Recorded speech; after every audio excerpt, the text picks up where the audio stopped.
Oh my god, Corvo, is this going to be... I'm sorry, I will be back. Is this going Oh, to be Lord. Sin, what are you doing?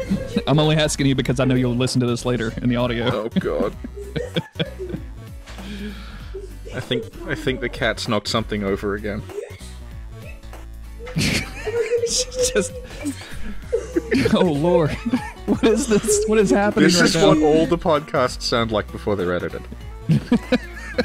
He's literally, I don't know, he's on crack today, I'm sorry. And he That's hates alright. it when you pick him up and give him kisses. So that's what Well, then don't do it. Well, he did something bad. He was going in the kitchen again, like on the kitchen counters, and trying to Yeah. ruin the beautiful... Because I cleaned up the kitchen really, really well that one time. And so now everything is super organized and the counters are like free, you know what I mean? I found the perfect thing. Yeah. And he's like, oh, counters are free, therefore I can go walk on them now all the time. Well, you need to get, like, my antisocial cat that just lives in the cupboard all day. Oh, you're meowing. You don't like it when mommy holds you. Oh. Are you talking to Richard or the cat right now? She does talk to me in a strikingly similar way. Yeah. Yeah, when you're being patronizing. Yeah. Well, listen, if you knew your lore, I wouldn't be patronizing, bruh. We're 15 minutes in on my end, by the way. Oh shit! Oh no, my cat is killing me. Okay, go. Oh, God.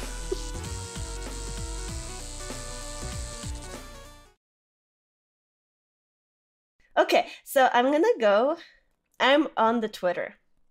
Okay. So, okay, the first question is from Zenolalia. Hi, Xenolalia. Hi, Zenolalia. Hello. How did Fra make her so hot? Well, we'd have to ask the concept artists. Apparently, she has, like, a subtly different face to the doll.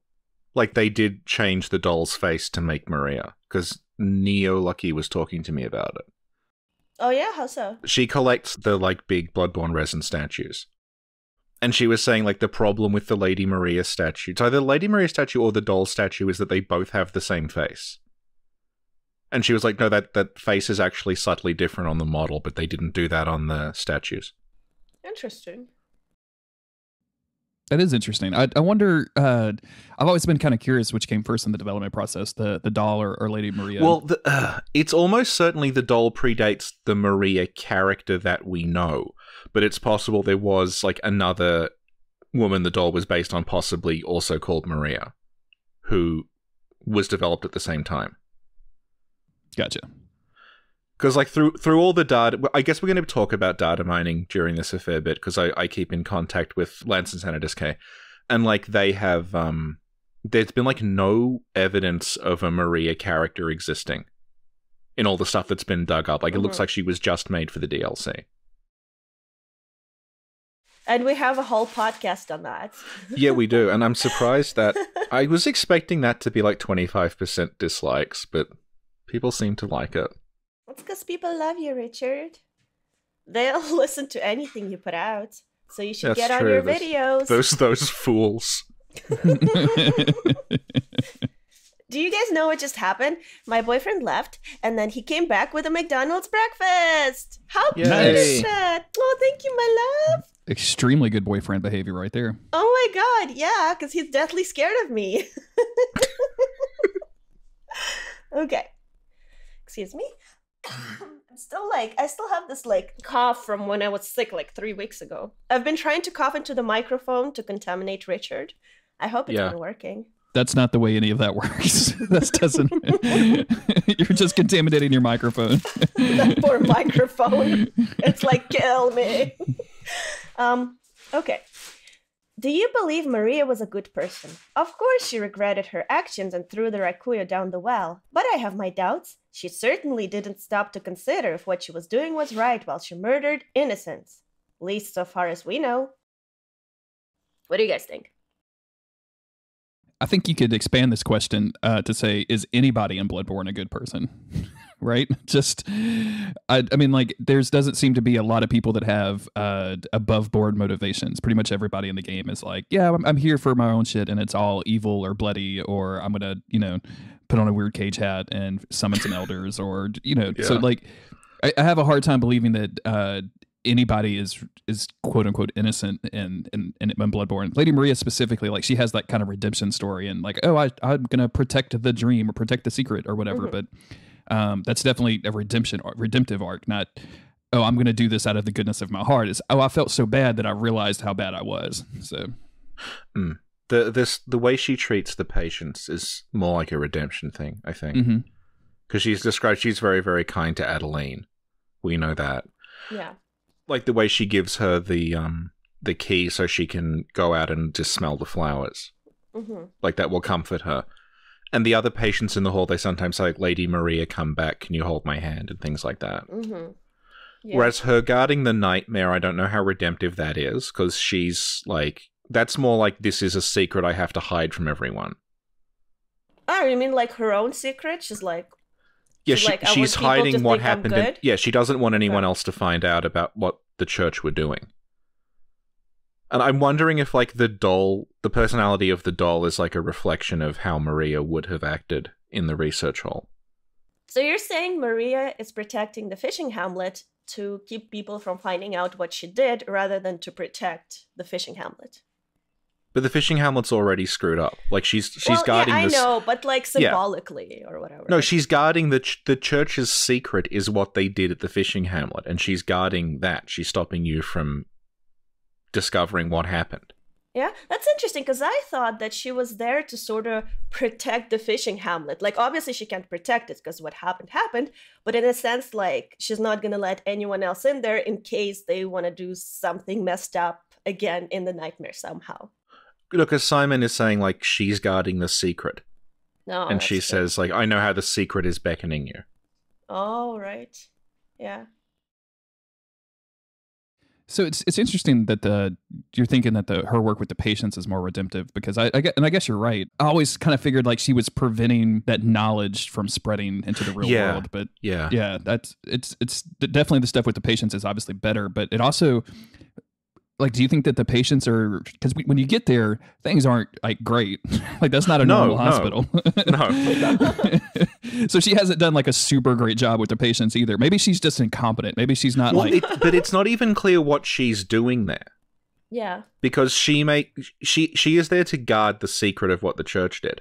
So she's not the one who's doing the experiments. Like, she may just, like, go around comforting people, rather than... Like, she's not the one who's actually experimenting on them. Right. She's just like a custodian. She's not running the place. Yeah. My Sinclair is asking, do you think the shark boinks? What is this?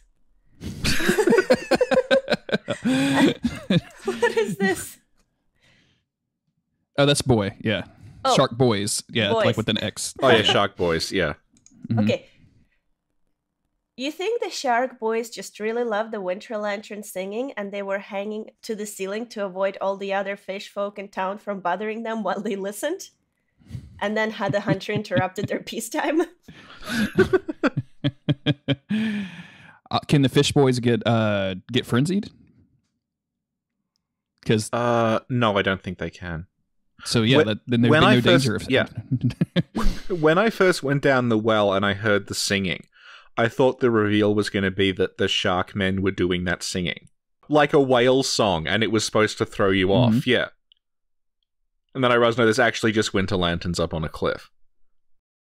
When I was, I've told this story a couple of times, but when I was on the hunt for the Rikuyo on my skill build, and I always went from the lighthouse lamp and not the front lamp. So I would go down the elevator and I would run past the winter lanterns and I would, jump into that little area with the two shark boys. And I probably did that 50 or 60 times because I was really bad at killing those dudes, but I really wanted the Rikuyo.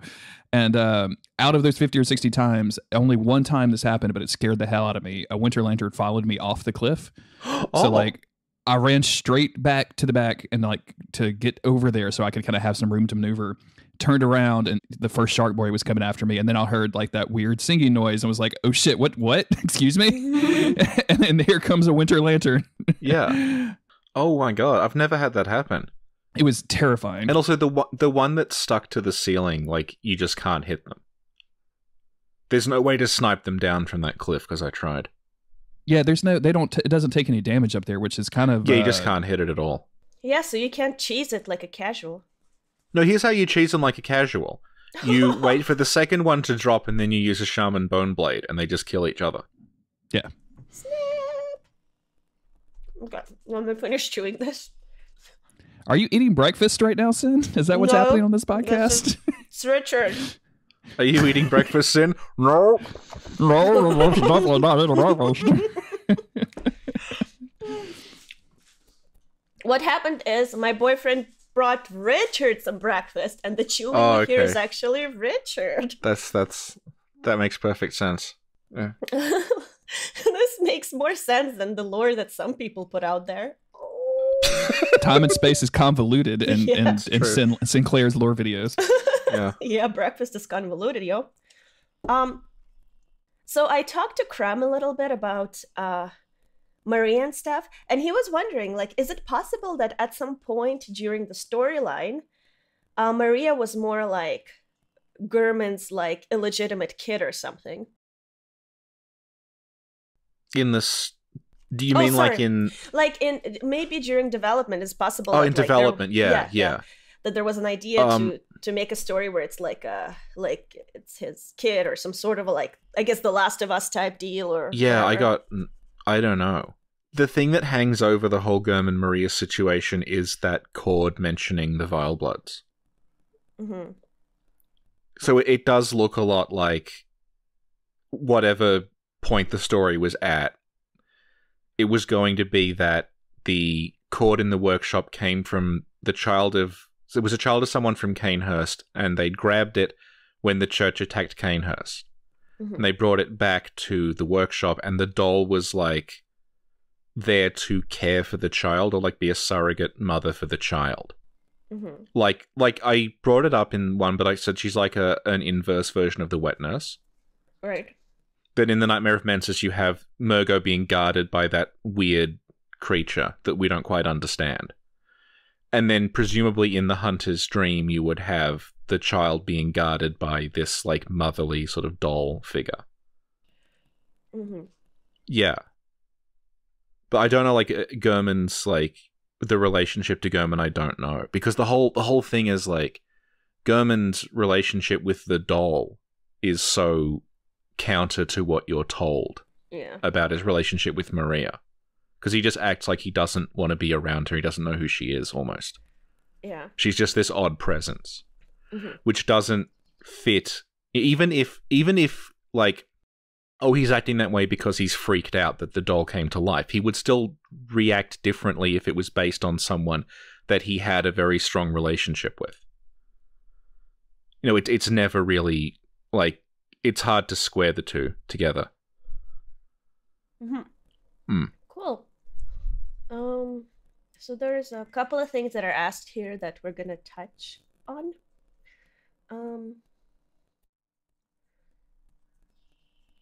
Okay, yeah, so the other questions are more like stuff that we're gonna talk about.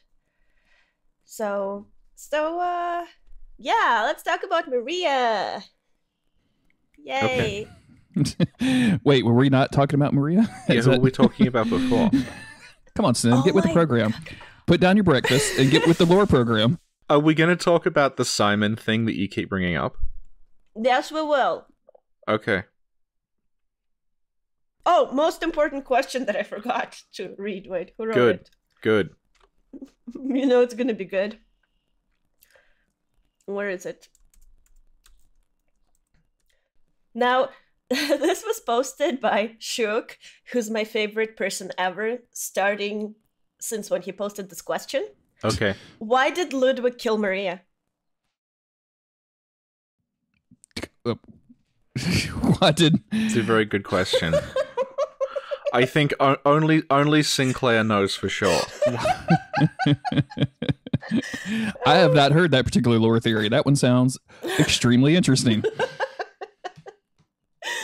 Sin, why don't you tell us how you figured this out? Why don't you shut the fuck up and follow the program? There is no program. Was there a program? I have no documentation to this podcast. No, there's no program. Oh no, my boyfriend didn't like that. Jeremy, whenever I insult Richard, my boyfriend does this thing with his face. He did not like me saying that at all. He did not appreciate this outburst. This is a very intense relationship that the three of y'all have together. Yeah. I'm very happy for all of you. Okay. So, I need to stop chewing. Stupid boyfriend bringing me delicious breakfast. Oh, now he's showing me Discord. Oh, he sent me messages. He sent me 6 messages. Are they all telling you to be quiet? Oh, sick burn. So, Maria has a clear relationship with Kinehurst, right? Yeah. Mm-hmm. And we know this because some of her items say that they were fashioned in Kinehurst. It says she's a distant relative of Annalise. Mm-hmm. We don't know how distant, though. And I always just assume that like the blood magic she starts using in during the fight kind of confirm that as well. Yeah, it says that she looks down. The reason she uses the Rakuyo and not the Chikage is that she looks down on using like blood-powered weapons. Mm-hmm. So the Rakuyo doesn't scale with blood tinge. It's just a sword. Which is why it's the best weapon in the game. Yeah. We got repeatedly invaded by... What was it? What were they called? Like meta skill build, and it was like this edgelord character with a Rakuyo who I one-shotted. Oh my god, yeah. And like when you get killed by Richard in PvP, you need to reevaluate your life. Oh yeah, you've really screwed up. So, what do you think her connection to Kinehurst is exactly? Like, was she born there? Well, it says she's a distant relative and that her attire was fashioned in Canehurst. Mm-hmm. So she must have been there, I guess. Unless... I don't know, like, she could have... It could have been made in Canehurst and then she got hold of it, but I think it's more... It's just neater to say that she's been there. And the church are connected to Canehurst, so they would be able to come and go, yeah. The blood magic usage in that fight is what I always come back to. Like, she has to have learned how to do that, even if she looks down on it. Mm-hmm. Either that ability is like innate with anybody that has come into contact with Canehurst, or she had to learn how to do that and then decided, I'm not going to use this because it's beneath me or whatever. I'm not really trying to tie that into anything, but like she had to have spent some time at Canehurst if that's the case, right? Yeah. Yeah. Yeah. No, for sure. But would you say that she spent most of her life there, that she was born there, or was she like just passing by because she had like distant relatives there? Yeah, she probably like summered there. Like when I was a kid, I would go to my grandparents in Mississippi and I'd spend the summer like hunting and fishing or whatever. So like she probably like spent her summers. She went to school during the main part of the year, and then she would go to, summer school at Canehurst and then learn how to do blood magic and then come back home. And just like me, when I was like 13 or 14, I was like, oh yeah, I can just stay home all summer and play video games instead of go like out in the country. She probably realized like, oh, I don't want to do blood magic anymore. I'm too cool for blood magic. So probably a similar situation. What I'm saying is me and Lady Maria have a lot in common, an astounding amount of things in common with each other. Yeah, of course. Yeah. I'm going to try to max out the score counter in Super Mario World. So we talked about this in the Doll podcast, where Richard, you mentioned that Maria is wearing like the military uniform, whereas the doll is wearing like the more civilian. Oh, just like all the Canehurst gear like has similar stylistic elements. Like it all looks like it's from the same place. Before we knew about Maria, you could kind of tell the doll was from Canehurst because what she's wearing looks like a civilian version of what the knights are wearing. Like it's got the same kind of design and the same elements in the same places. Mm-hmm. And since Maria is wearing like a Kinehurst garb, yeah, did she have a particular role that's like connected to Kinehurst? Was she like a Kinehurst hunter? Oh, she joined Durman, so she would have... I know, but before that... We don't know how old she was when she, like she may not have, yeah. Well, that's a good point. It's something... The whole yeah. problem that vampires pose in this story is that Maria could be anywhere between 30 and, like, 200. We don't actually know. Yeah. That's a good point. Do we want to talk about where her set is actually like based on, like outside of the game? Yeah, okay. Sure. Mm-hmm. It's based on the set that Monica Bellucci's character wears in Brotherhood of the Wolf. Oh yeah. I've seen those screenshots. Yeah, like before, a lot of Bloodborne visually is drawn from Brotherhood of the Wolf. Right. And Monica Bellucci is in it, and she's a character who's like half the time she is a courtesan, and she's wearing these very kind of like frilly dresses and things, and then the other half the time she is kind of in disguise in like a Lady Maria-esque costume. Yeah. So that character seems to have influenced Lady Maria. Oh, cool. And Jeremy posted a picture. Mm-hmm. You can put that in the show notes, which I'm sure that you have. Right? Yeah. What? Show notes. Show notes? What's show notes? Well, you don't know. No, what? I can't tell if she's trolling me or not, Richard. I'm sorry. It's going to play over some public domain footage of it's a picture that has music. Speak English, God.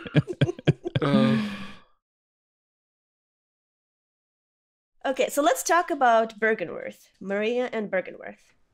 Oh, okay. What the fuck, Richard? Are there a lot of connections between those two? Yeah, are there any? Yeah, well, oh my God, Richard, why are you giving me attitude? Just because I'm not hungover does not mean I will not murder you. Of course there are connections, Maria. Or is there? Okay, well, I'll ask you. Okay, yeah, this is the problem. Because the fishing hamlet guy says like a curse upon Byrgenwerth, right? He's blaming Byrgenwerth for everything that happened. Yes. And it says that they, like very specifically, Willem is the one who was behind the attack on the hamlet because he wanted to basically kill the fish people and study, like perform autopsies and study their biology to see how they were different from normal people. But the thing is, we don't know if the hunters were actually part of Byrgenwerth or if they were like a mercenary group. Because the thing is, Gurman, when he's having his like nightmare thing, he does say Master Willem at one point. He's like, someone help me, Master Willem. Yeah. But we're not sure like what the exact nature of that relationship is. Because it's also possible that Byrgenwerth like employed the hunters when Byrgenwerth were going chalice diving. Because Byrgenwerth they're just a bunch of academics, they're not combatants. But the chalice dungeons are full of monsters. So it's possible that like the hunters were employed by Byrgenwerth to help them go into the chalice dungeons, and then that extended to attacking the hamlet. Okay, but Gurman was the first hunter, right? Yeah. So how did that group originate to begin with then? Why was there a need for a first hunter? We don't know. This is one of the parts of the story that's never properly explained. Jeremy knows. Does he? Jeremy, tell me, why was Gurman the first hunter? He had college loans that he had to pay off. So he was just trying to get a little, he's trying to freelance, and Willem was paying him in exposure. Exactly. Yeah. So he wanted to get some actual blood echoes so that he could use to pay off of his college loans. And then, business started being good. He needed a second hunter. So then he started calling himself the first hunter because he had to start contracting out. So then he had like a third, fourth, fifth hunter. Then he had just a group of hunters. And then, so they were basically like mercenaries. This actually, not to be funny, but this came up on a Don't Give Up Skeleton episode, Scott LaFoy's episode. He's I don't know what he does in his real time, like for his real job, but he's like a missile analysis dude. Yeah. So him and his crew, he does a podcast called the Arms Control Wonk podcast, but his entire Twitter feed is nothing but like analysis of North Korean missiles and various missiles around the country. And basically what he does is like look at satellite imagery and try to figure out where a missile is compared to like promotional imagery that North Korea puts out. And like so he's doing that kind of stuff. And he was relating that to when he played Bloodborne of like, oh, the hunters are like military contractors and the church is like a government. And that, like he was putting it together the lore that way. Yeah. It's a really interesting episode if you guys want to go check it out. Not because of me, but mostly because of Scott. Did I say you can promote yourself on my podcast? You did at the very beginning. You were eating breakfast, so it came out kind of weird, but you definitely said it. So this is the thing, right? Because she's podcasted with you before, she's prepared to give you attitude. Mm-hmm. But when we were on Aegon's podcast, she was really quiet because she hadn't spoken to him before. She was all nervous, I know. If she comes back again, it's just going to be a torrent of abuse. Yeah. Yeah, Aegon's definitely, if he knows what he's doing, he's not going to invite Sin back on. He should be scared.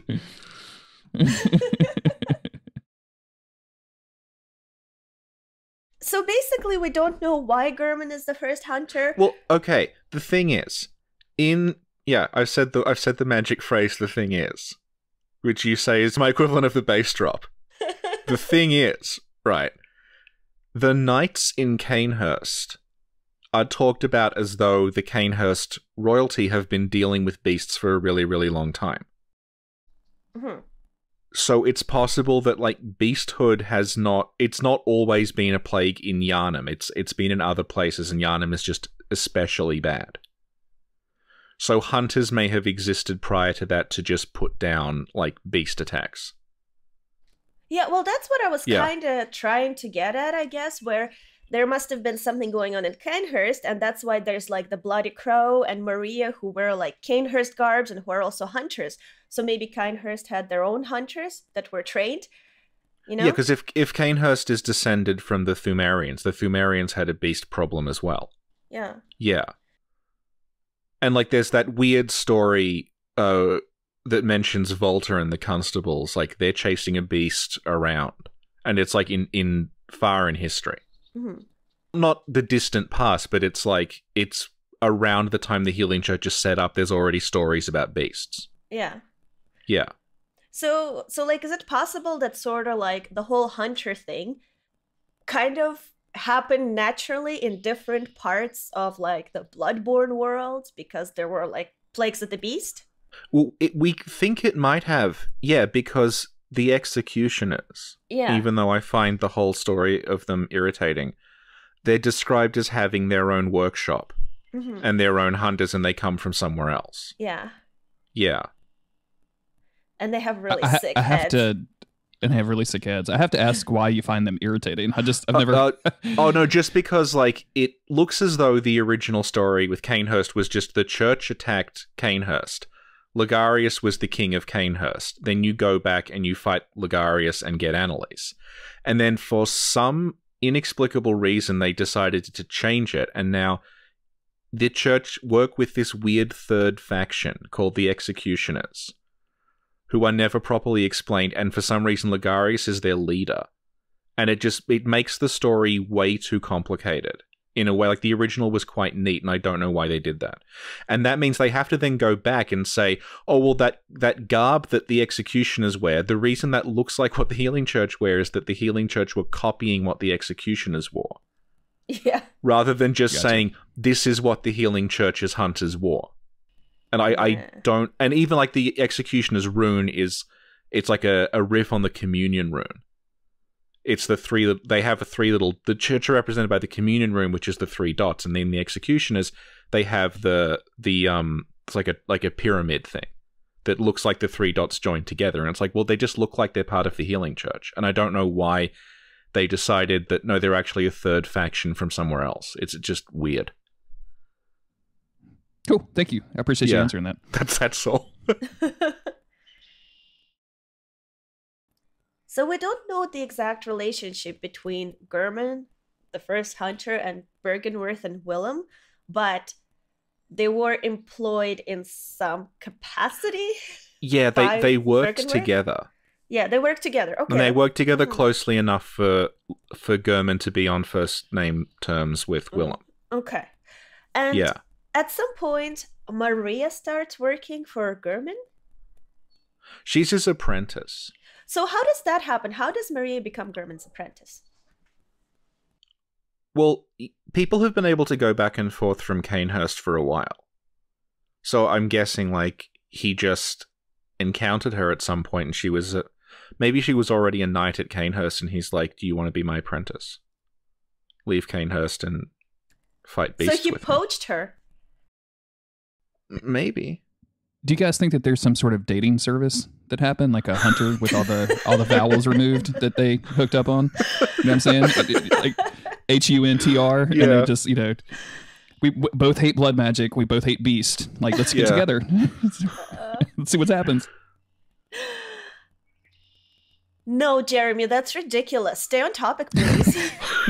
Sorry, excuse me. I'm sorry. Because this entire podcast has been on topic up to this point. It is just turned midnight here, and I'm very glad that we have maybe 7 minutes that can be saved at this point. Jeremy, what do you think? Why do you think Maria joined Durman? I think it's one of those things it's really hard to speculate about because you just don't have a lot of information. In my head, it's always been, and I was kind of joking before, like Durman started like freelancing and then kind of set himself up as a group after that. But I think that actually does make a lot of sense within the confines of the lore. I just don't think there's any way to prove that conclusively one way or the other. And I'm also like not a lore expert, so I'm just at any point waiting for Richard to be like, actually, there's 4 item descriptions that all contribute to the reason why you were 100% wrong. But I feel like that makes a lot of sense. Like, he just encountered her, in the world and was like, oh, you're kind of a badass chick and I'm a badass dude. Like, let's join forces and be badasses together. And of course, that always has because it's from software, it always has a very bad ending. So yeah. And like Maria's getup, it does mention that Maria is distantly related to the undead queen, but had great admiration for Durman, unaware of his curious mania. Yeah. Yeah. So she admired him in some capacity, but what do you think? What do you think they mean when they say curious mania? I think they're just trying to explain why he built the doll, basically. Like, by the way, he was crazy and he made a doll. You whittled her with his scythe. Yeah, that's our headcanon. Jeremy, have you seen that podcast? No one should ever watch it. I have not, and I have no idea. I'm looking for it furiously now. It's the doll podcast, and Richard explains. It's an hour long, and it's even worse than this one. To the point where I was going to ask you, can you not release this?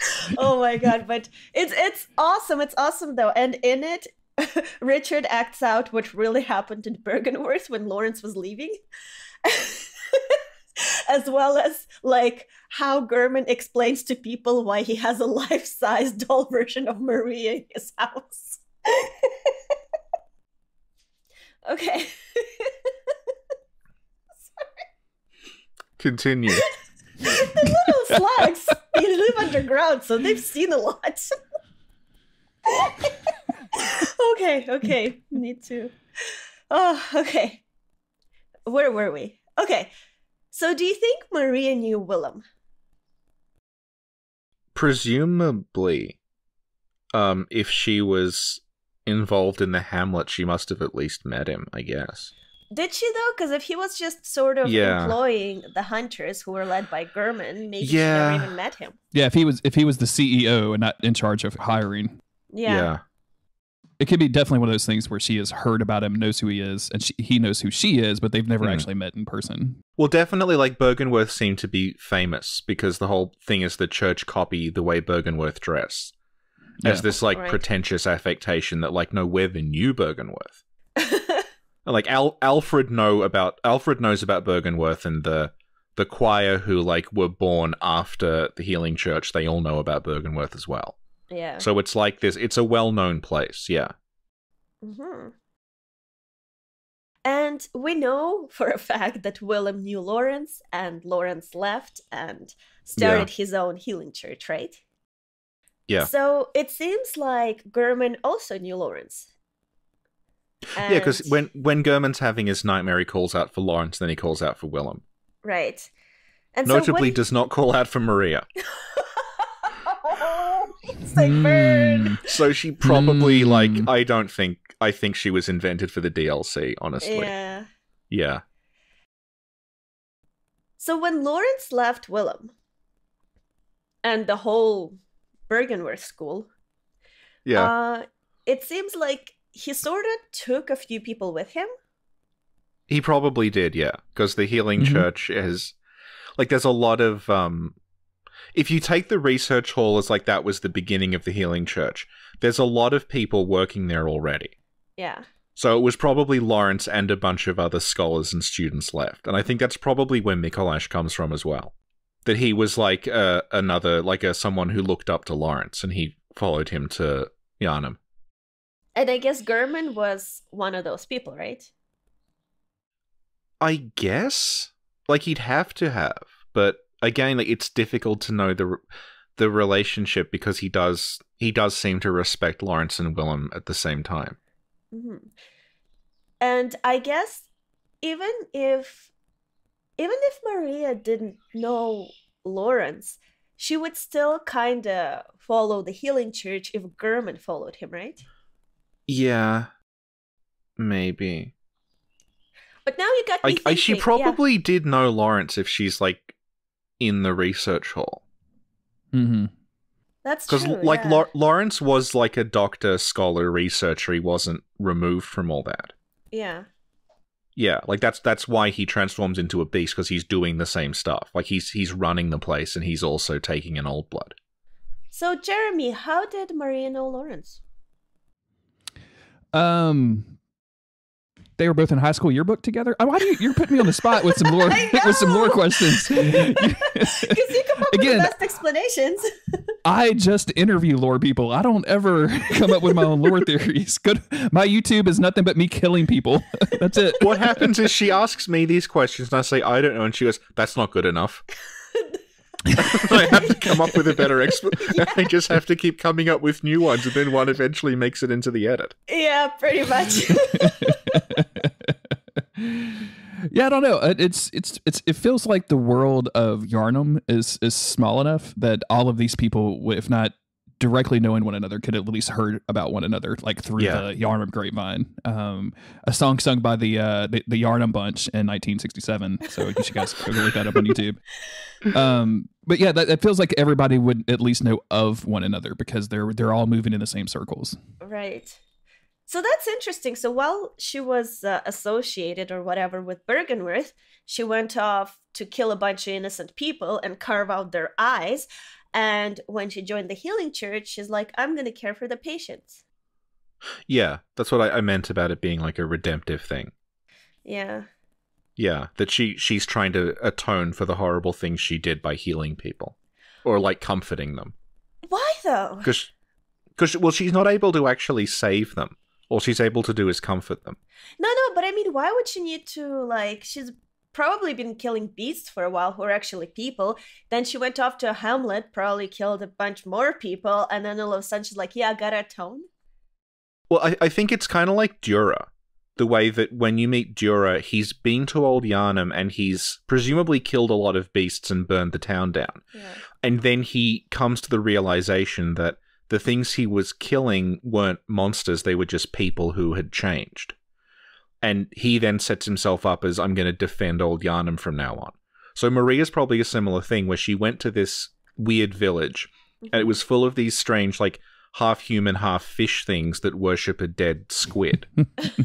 And she just butchered them all, and then she must have realized at the end of it, oh, these were just people. Like, these weren't monsters. And, like, what have I done? But realized it afterward. Yeah. I was going to make a comparison to the TV show Supernatural, where two hunky brothers hunt down monsters and ghosts, and one of the brothers seems to like to have sex with them all the time, which we don't really need to get into a lot of that detail. But very early in that show, there's a scene between the two brothers where one is trying to defend this. I don't remember if it was a vampire or werewolf. I think it was a vampire who was basically like, "Hey, we're just drinking the blood of cows. Like, we're not killing humans. We know that we don't want to be hunted. We just want to live in our life, but we still have to have blood. So we go out and murder cows. They're not ours." And one brother is like, "Hey, this is what we do. We hunt monsters." And the second brother responds was like, "No, we don't hunt monsters. We hunt evil." And I think that's probably something that Lady Maria came to the conclusion of after the events of the fishing hamlet. Like, oh, wait, these weren't evil creatures. They just looked monstrous. And I murdered everybody. And I feel ridiculously guilty about it. So now I'm going to extend my care and my sympathy and my empathy and my comfort into these monstrous patients that have been experimented on. I'm gonna try to like ease their suffering or ease their passing, more or less. So yeah, you know, Supernatural is here for all of your Bloodborne lore needs. Yes. Reminds me a bit of Mountains of Madness, the Lovecraft story. Mm-hmm. Like the fishing hamlet is very obviously lifted from Shadow over Innsmouth.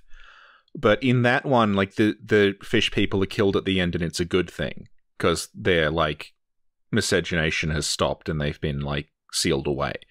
But in Mountains of Madness, it's a similar kind of Bergenworth-esque story of them finding these strange, like the great ones, and they're studying them as though they're just these weird animal things. But then the scientists come to a realization toward the end of it that no, these are they're dead now, but these were intelligent creatures.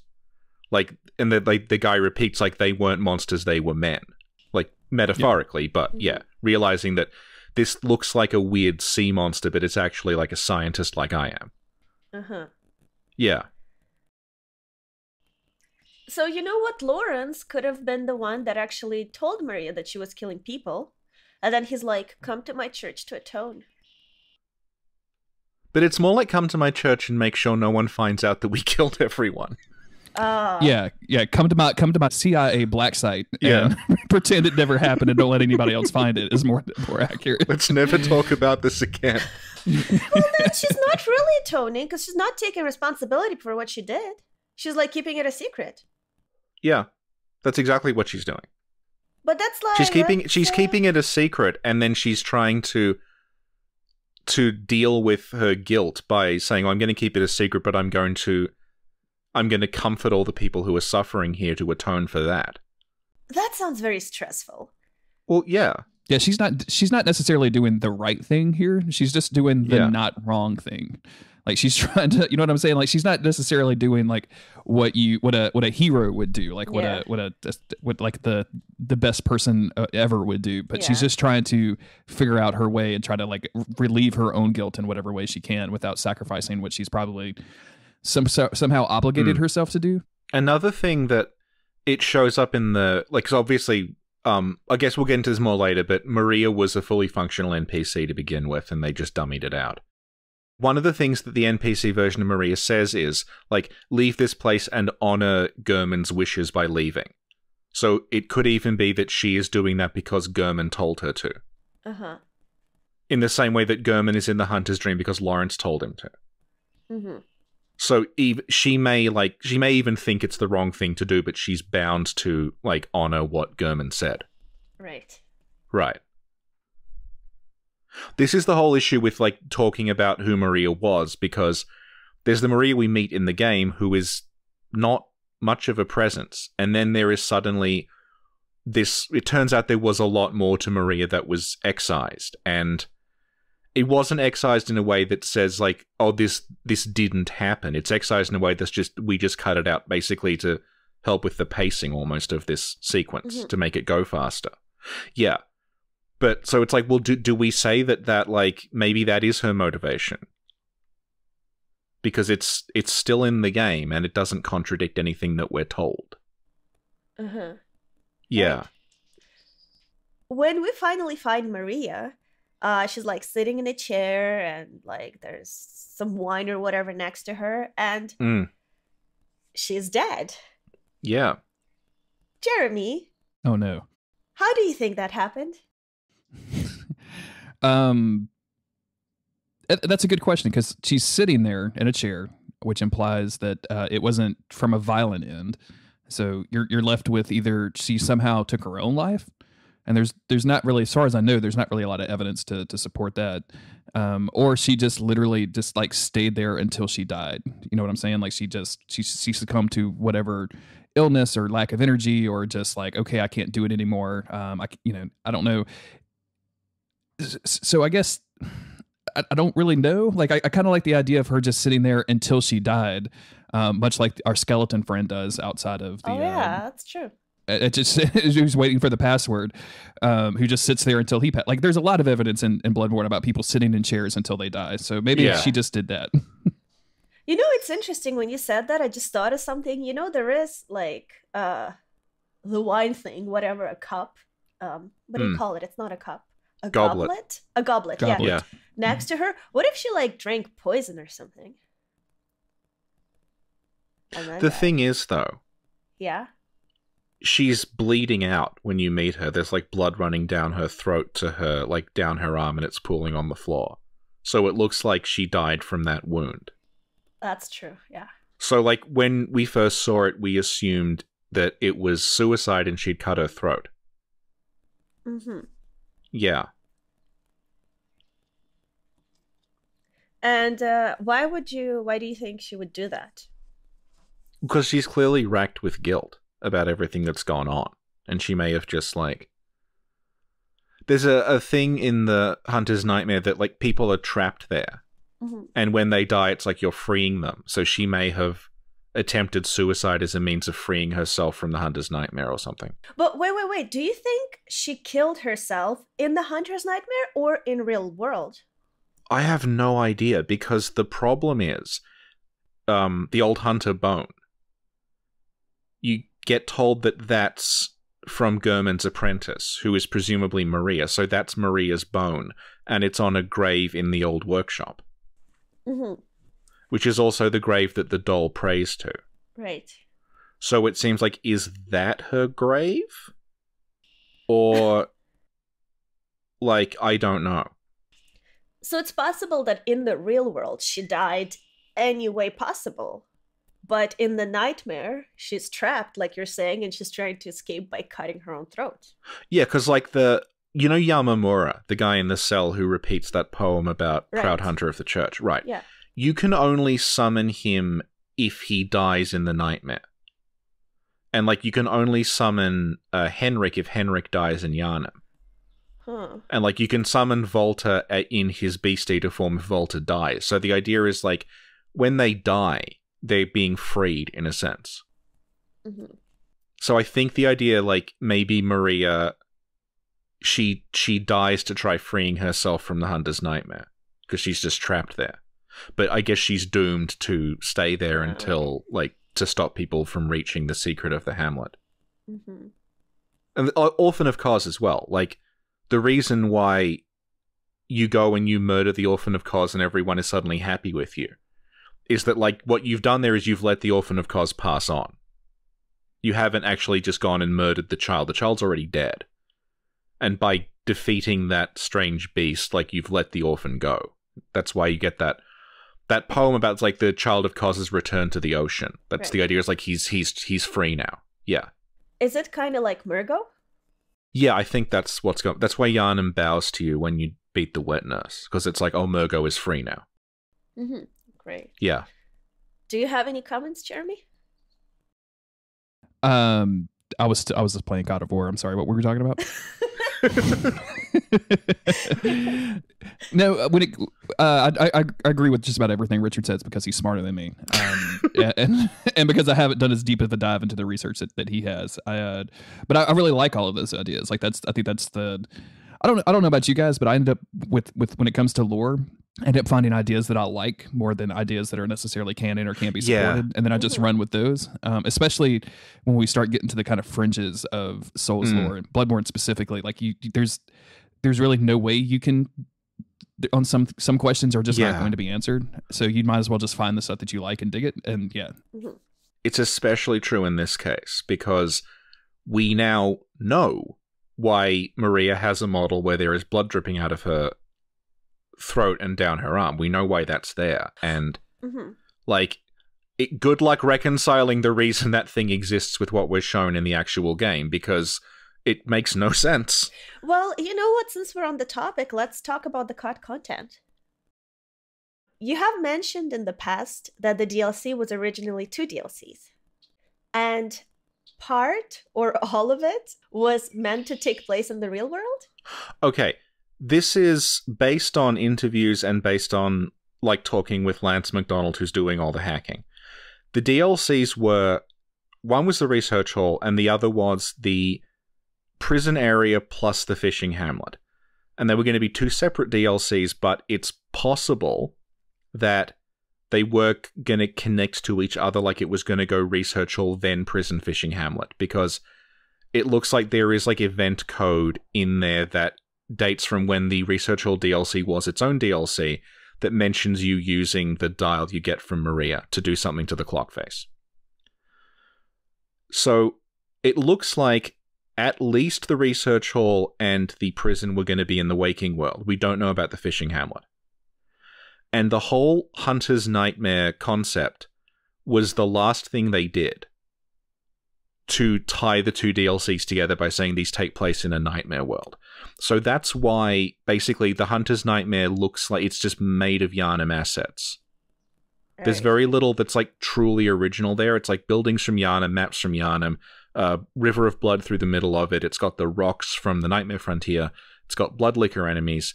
And that's also why, like Lance showed this when he did his out of bounds. Lance knows how to turn clipping off, basically. And he's run around the Hunter's Nightmare and he's shown like, yeah, this is just like, there's relics of bits of Yharnam still in here that you can't access because they just like copied and pasted them. Mm-hmm. And that's probably why, I have to say probably why the Lawrence fight is a reskinned Cleric Beast. Because the decision for there to be a Hunter's Nightmare was the kind of like very late. So they wouldn't have been able to make like a new Lawrence boss fight. And that's why he's a Cleric Beast. Basically. Why put Lawrence in at all? Well, because it looks like they weren't going to put Lawrence in until like pretty late on. It was just going to be like Ludwick, Brador, Maria, Living Failures, Orphan. I think they probably just wanted to give a definitive ending to Lawrence, because as it's presented in game, like everything, again going back into stuff that was removed, everything is pointing toward, okay, the bloodletting beast in the Chalice dungeons, that was Lawrence, like explicitly. Mm-hmm. And they just cut like the end part of that out.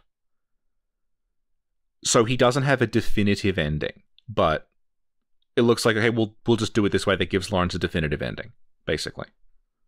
And in the cut content, there's also some interesting stuff about Maria's death. Could you tell us about it? Okay, so this is the thing about Maria is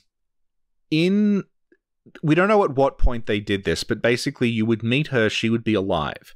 She would be an NPC you could interact with. And then, depending on how things played out, she would die. And basically what the game does, what the DLC is doing when we play it is, it's just skipping ahead to her dying. It just cuts out everything else she would have done. So that's why when you arrive, she's dead, basically. Because it was going to be you'd arrive, she was alive, could do various stuff, she would die, and then you would get the boss fight. Do you think that, because Lady Maria has become such a focus point for a lot of people that enjoy Bloodborne. Yeah. They really enjoy Lady Maria's character, and even though there's, as it is present in the DLC, there's hardly anything about her in the game. There's the fight, and then there's some some textual stuff around it. Do you think having her as an actual NPC that you could communicate with, and then eventually, just like you do in every Dark Souls game, you speak to them and they eventually die? Like, yeah. Do you think that would have made her more of a focus point, or do you think like the more that you have, it would have been like a subtraction by addition thing, where like it would have been, oh well, actually she's kind of a dick. Well, no, she plays out like almost word for word exactly like Frida in Ashes of Ariandel, where basically she just says, she shows up and she sits in the room and she just says, "There's nothing here, please leave." Yeah. And there's a line where she says, "Please take the relics in this room," which implies she was going to give you something, but we don't know what it would have been. Lance has looked through it. There's like there's no code for her to give you an item or anything, so we don't know what she actually would have done. But was it she a sits ring? there, maybe. Like, we have no clue. And she basically just sits in the chair and she says, honor Gurman's wishes and leave, basically. Don't look behind me. So what would happen is, this is the interesting part, because it would have made Simon a different character, is when you arrive, Simon would have said, "Hey, go and kill Maria," like he does in the DLC, but at this point, Maria's not a corpse, Maria's alive, and she's sitting in the chair. Mm-hmm. So he's saying, go and murder her. And when you talk to her, like, she says something like, "I can see you have like a glint in your eye, like you're planning something." Mm-hmm. So what would have happened is, if you she would have been like a lot of NPCs in the game. You just hit her once and she dies.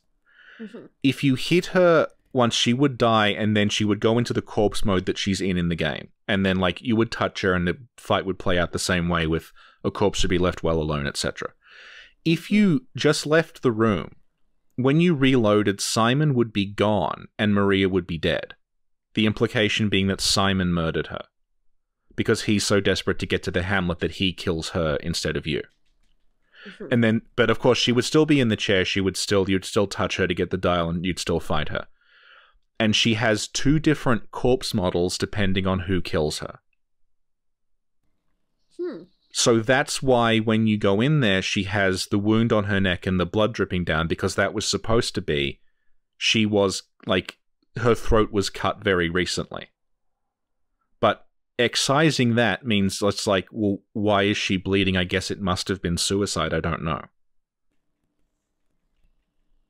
Cool. Thank you. And wasn't there someone that suggested that Maria was actually murdered by having her throat cut?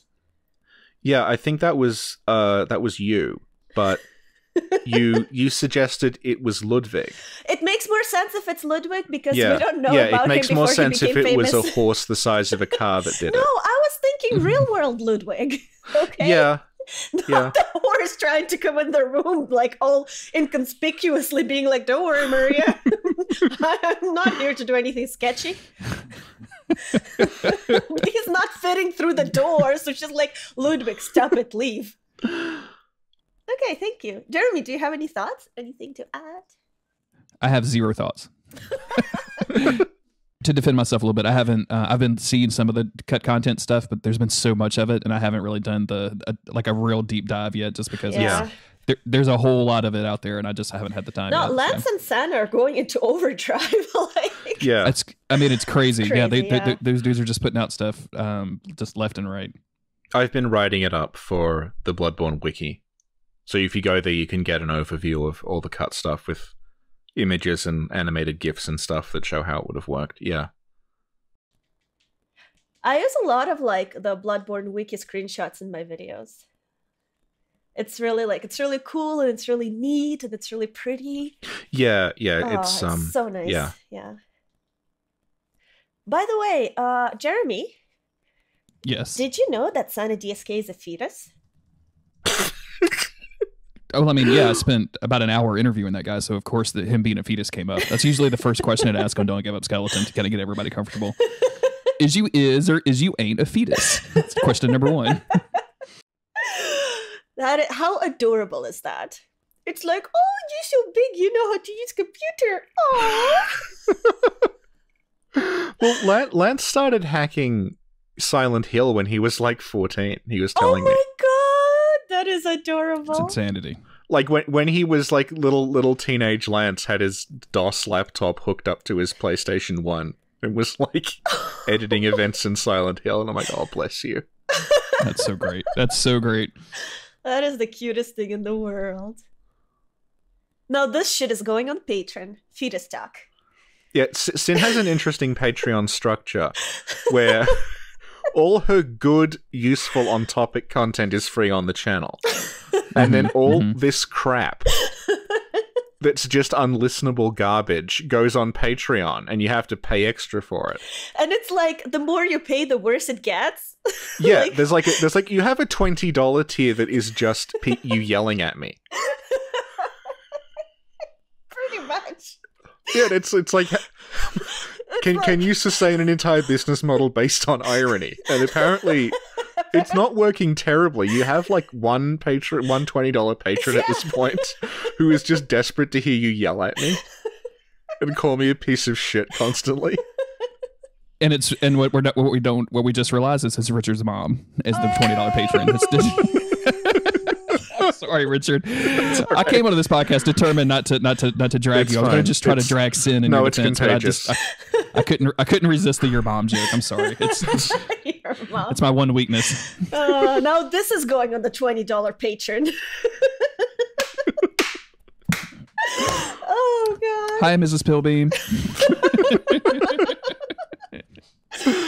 Oh my god. Okay. It's like, I feel like everybody wants to bully Richard. It's just like they need a little encouragement. That's all. Okay. As we close in on 90 minutes. Okay, cool. Because we're like Okay. we're almost done. Whatever. Okay. This is remarkably fast. This is fast. It really. The thing is, like, Aegon used to have it so that when you would be on his show, his video was already edited, and he'd have a timer in the corner that counted down. So, like, we can talk for this long, and then it's changing to another area. And I'm just thinking, like, oh, Jesus, this is not going to work. But he's gotten rid of that now, and it's like a PowerPoint presentation. So we were able to talk for like 6 hours. It's asking for trouble. So let me ask you about the Rakuyo. We find it in a well in the fishing hamlet. But also Maria has it when she fights us. Please explain. No. Jeremy? She made 2. One solved. One scales with blood tinge and has a fire magic attack, and one doesn't. So she threw the other one away. It wasn't working properly. Yeah, she made a better one, and so she threw the first one away. Well, that's the only logical explanation, because she's like, oh man, I hate blood magic, but let me fucking kill you with this goddamn Rakuyo that's gonna fuck you up with my blood. How does that make sense? Explain. It doesn't make sense. I think, here's how it makes sense, right? It's the nightmare. That's how it makes sense. Things just pop into being for no reason, so Maria still has the Rakuyo and her Maria Hunter set on. Even though she's attending to patients in a research hall. Yeah, I also wonder about that too. Like, that's a little threatening, like... In the research hall, she would not be allowed to wear that if she wants to, like, comfort people. You don't walk around dressed like that with a fucking knife. Like, anyway, that's just a little side note where I'm like, you guys are ridiculous. It's a little intense if you see, like, your friendly neighborhood research assistant come in, like, wearing a giant knife on their belt. Like, what is that? Is that useful? Is that a weird sort of pin? Yeah. What is that? What are you doing? I used to think maybe she dressed like the doll when she worked in the research hall. That would make sense. And that's where the outfit comes from. Yeah. Yeah. About the Rakuyo, do you guys have... Yeah, like that's something that I wonder. She clearly uses blood in the fight. Yeah. But she doesn't like to do that. Mm-hmm. Yeah. Only in phase 2. So, like, I think the idea is that if you do enough damage to her, she gets so desperate that she taps into the blood to try to stop you from getting to the hamlet. Oh, I see. That's cool. Yeah. That makes sense. Yeah, it's very much of to me, it's always been desperation, because that's a clearly 3-phased fight. And, she starts out with basically like, okay, I can probably kill you with my normal weapons. And then like, oh no, let me add fire to this. And then like, oh shit, let me add fire and blood to this at the last phase, which I've always thought was like, I'm not a huge fan of 3-phase boss fights, or multiple phase boss fights for a lot of reasons, but like this is one that really, really works for me. This and Orphan of Kaz both are, I think, are fantastic. Wasn't Frida a 3-phased fight? Well, it's interesting that you bring that up. Frida was a 4-phase fight, and she literally has Maria's moveset at several points. That's right. Mm-hmm. They just copy and paste literally exactly Maria's moves, but with a scythe. Yeah, that's true. Yeah. And she even when she's in the chair saying leave Ariandel, that's almost word for word what the cut version of Maria would have said. Like, leave the research hall. Yeah. Maria is Frida, confirmed. I have some weird info about the Rakuyo. Okay. Yeah. What is it? Okay. Bellrigher Cat, who some people might know, she's not on Twitter, but she's on Reddit, and she does she's probably best known for doing the lyric translations of the boss themes. Yeah. Right.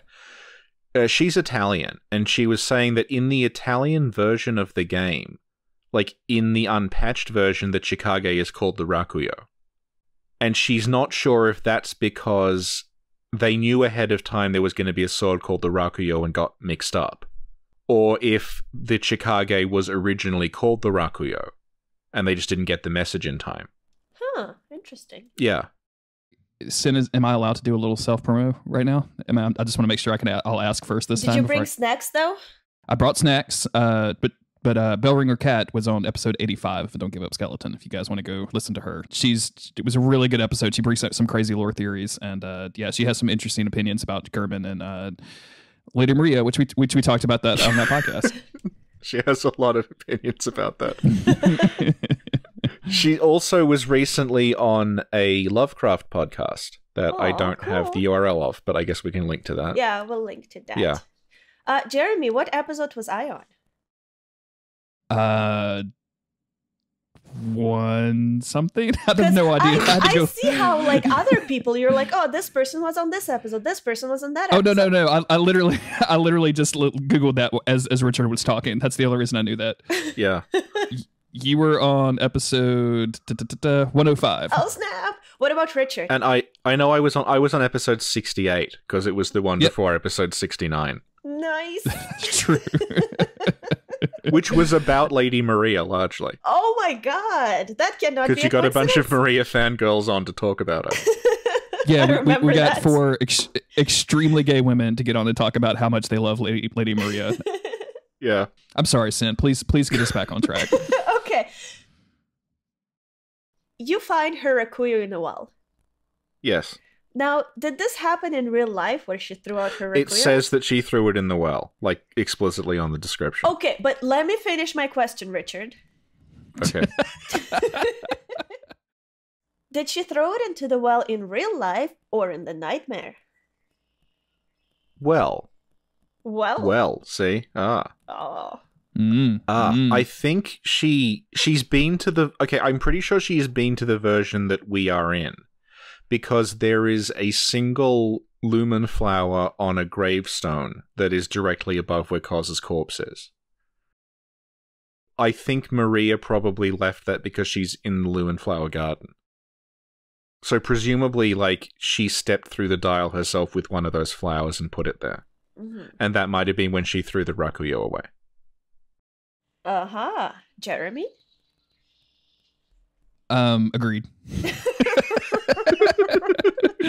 That seemed the easiest thing to do after Richard talks. I agree. I know. Yeah, I'm with that. Yeah. Richard says something and then it's hard to follow up. I do know about other things. This is just all people ever ask me about. Yeah, nobody ever calls me just to say that they're doing fine. All I get is phone calls for questions of like, why isn't this working? Pretty much. Hey, did you see there are 2 Yorshkas? Oh, don't. No. Oh. Oh, God. 2 I Yorshkas! messaged Lance about that and he just said, yeah, I know. That's not good enough. There's a Yorshka everywhere. In each area, there's at least 2 Yorshkas. The Yorshka edition. Prepare to Yorshka. Because Lance isn't, like, super deep into the story and figuring stuff out, so he runs stuff by me. He's like, hey, does this look significant to you? So he didn't realize the whole, like, Yorshka disaster. So he showed it to me, and I'm like, there's 2 Yorshkas. He's like, yeah, weird, isn't it? And it's like, no, that's not significant. No, you don't understand how bad this is. This is horrible. This breaks up a lot of things. Oh. Oh, God. Okay, so we covered the Rakuyo. I want to ask you guys something. Yeah? I'm formulating a thought in my head, Richard. Don't rush me. Okay, I won't Should we rush go you. take a break? Do you want us to come back and grab a sandwich after you? Okay, so you know the concept of being blood drunk. Yeah. What is it? It looks like it might have something to do with vermin. Because if you look... This is getting, like, way into weird shit, but, like, if you look at the things that are vermin... Like, I'm assuming the big maggot things in the game are vermin, right? Mm-hmm. In the silver beasts, the vermin are in the throat. Like, if you If you find a silver beast and for some reason it's not hostile, and you pan the camera around, you can see that the vermin are like literally inside its mouth. There's like 3 or 4 of them in the throat. And in the blood-letting beast, when his head falls off, he's got a giant vermin coming out of the stump, like that's also was in his throat. And a lot of the beast enemies, they will grab you and they bite you. And then as they bite you, they're like sucking blood out. And I think the idea is that vermin, like they're a parasite, and they live inside you. And then the vermin are, I guess, hungry for blood. So they are making you like crave blood. It's like an addiction. And if you kill those, sometimes if you kill a silver beast that's got vermin in it, they hop out and you have to kill them separately. They will drop cold blood. It's like they're just full of blood. Mm-hmm. So I think the idea is if you have vermin in you, like I guess maybe they're feeding off your blood or they're doing something to your blood. So you start to crave more and more blood. It's like an addiction. It's like a chemical imbalance, almost like I need more blood. And the more blood drunk people become, the more they start lusting after blood, and that's what leads to beasthood. So like Gascoigne, when you're fighting him, he's like, oh, the sweet blood is singing to me. Like it's intoxicating me. It's making me feel sick. That's what triggers him to transform, because he's drunk on blood and suddenly he just like snaps. So blood drunkenness triggers the beast transformation? I think it's the stage you get to before you are a beast. Although, like, you have, for example, you have like Amelia, who is presumably not blood drunk. Like, she is a vicar in the church and she transforms. And like Gilbert also transforms under the red moon and he just seems ill. Mm-hmm. But I think the idea is, the way the vermin sit in their throat, it's very similar to, there's a species of parasite, isopod. And what it does is it gets in the mouth of a fish and it just eats the fish's tongue. And it just clings to the bottom of the fish's mouth. And it doesn't kill the fish. And what happens is, as the fish eats, a bit of the food that the fish is eating, it just goes into the parasite's mouth. It just like sticks to it. And it gets free food from the fish. So I think the vermin, because of the way they're positioned in the throat, makes me think that they're making people consume more and more and more blood. And they're getting like the runoff from that. And the worse it's getting, the more the person is craving the blood. And that's why, like the blood-starved beast, you can throw a blood cocktail and it will ignore you because it's so desperate for blood. Mm-hmm. But it will just run and start lapping blood off the floor, yeah. You know what you're making me think of? What? A few years ago, I don't know if it's still a thing, like on those like talk shows, there were like people, I guess guests, who lost weight by having like tapeworms. Oh something. God! Oh yeah. So, Yeah.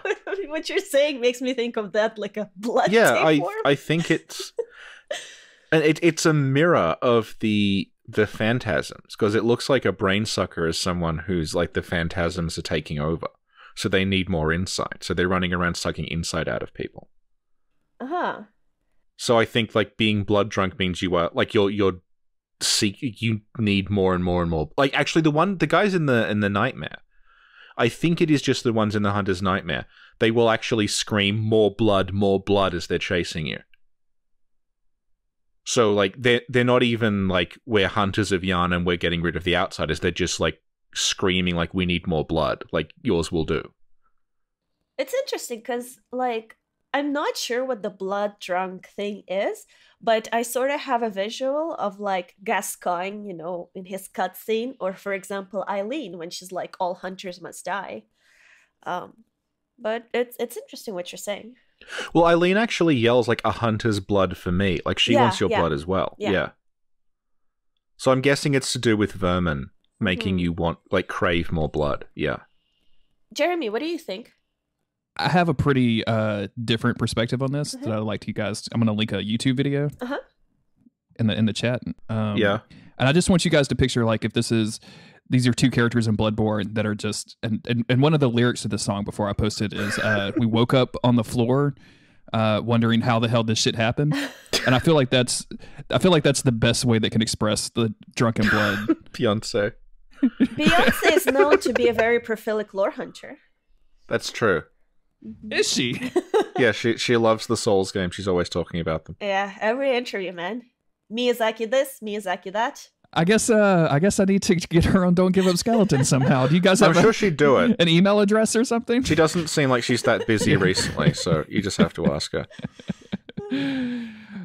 I just want someone to remake Drunken Love with Drunken Blood and have it all be Gascoigne models, hugging Lady Maria models or whatever, or whoever or in the game. The bloodletting beast just like dancing on the beach by himself. You know what I'm saying? Somebody who's way more creative.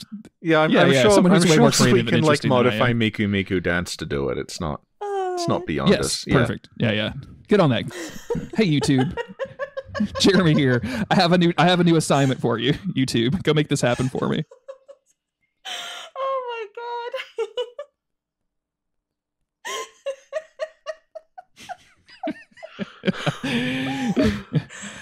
Honestly, if you look through her catalog, Beyonce has a lot of stuff that applies to Dark Souls.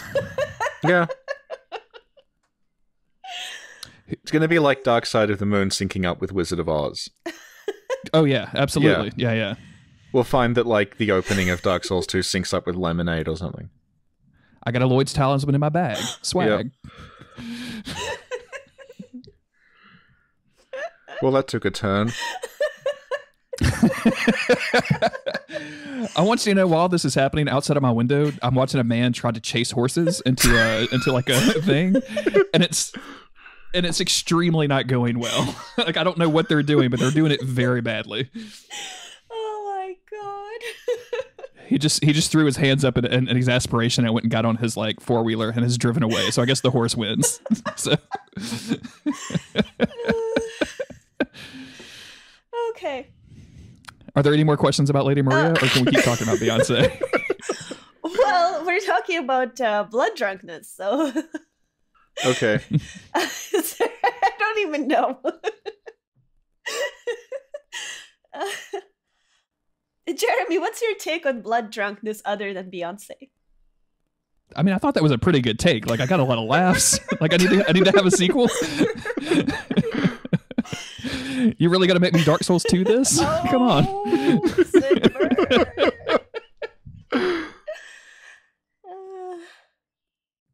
My official opinion is what Richard said. So.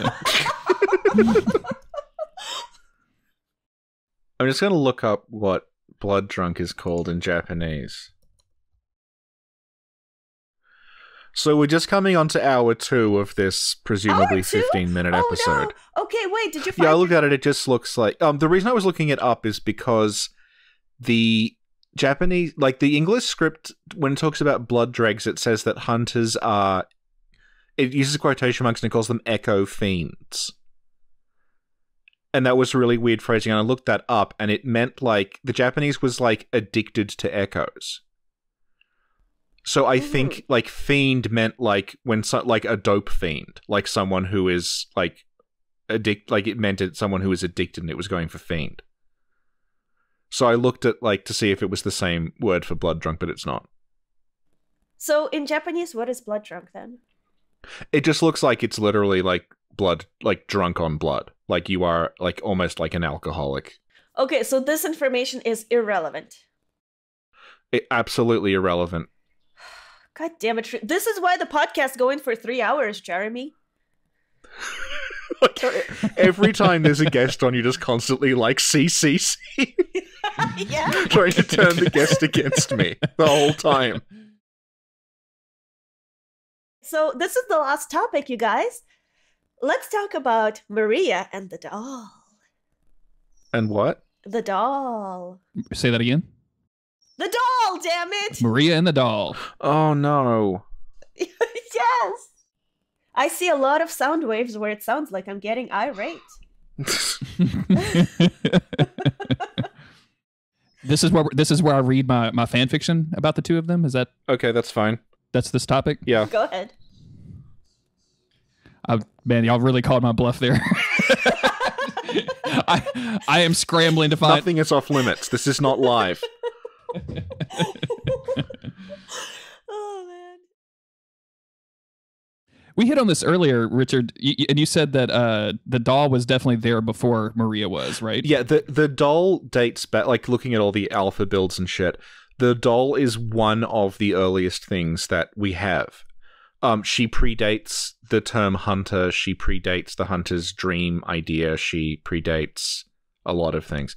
Basically, the doll is there at the very beginning, and at very, very early draft of the story, we are not called a hunter, we're called a diseased one. And the hunter's dream is just called the dream refuge. So the notion of, like, a doll in a house that is, like, in a dream somewhere, that's, like, one of the earliest images we have of the game. So she's been there for a very long time. And the dialogue she has, when you give her the hair clip and she says, like, what's this? And she talks about how she's feeling things she's never felt before, and she perhaps remembers something, but she shouldn't have a memory. That is all in there as well, like from the very beginning. So the central idea of, like, there is a strange possessed doll in a dream version of a house somewhere, and she is maybe based on someone, and she can, like, connect with her past somehow. That is, like, been there from the very beginning, but we don't know exactly, like, how many iterations that went through before we arrived at where we are now.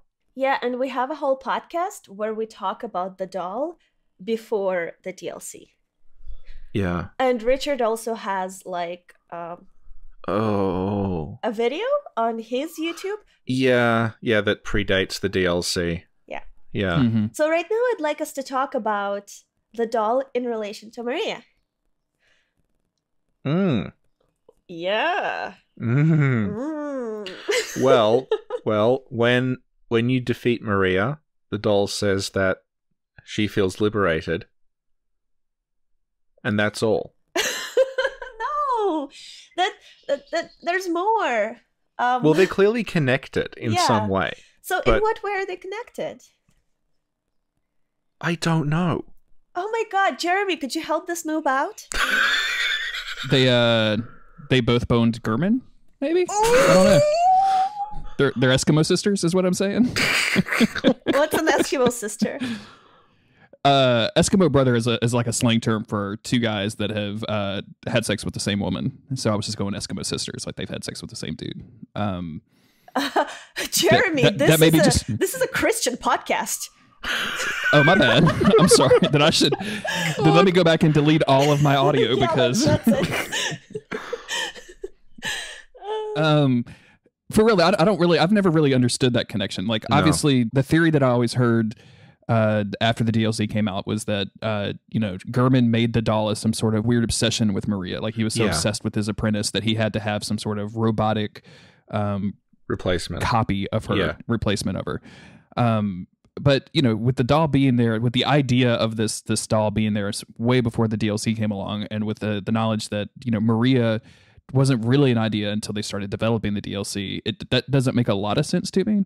So I don't know if it was just a kind of a FromSoft thing of, like, we want these things to be connected, but we're not sure how, and maybe that works better as a mystery than it does with any kind of foundation behind it. Like, just sometimes it's better and more evocative to ask a question than to answer one. Right. So but at the same time, they do look relatively similar, but why the doll would have some sort of connection to it, unless the way she feels liberated is in that Gurman burdened her with the secret, so now she's not the only one. The doll is not the only one that has this secret anymore.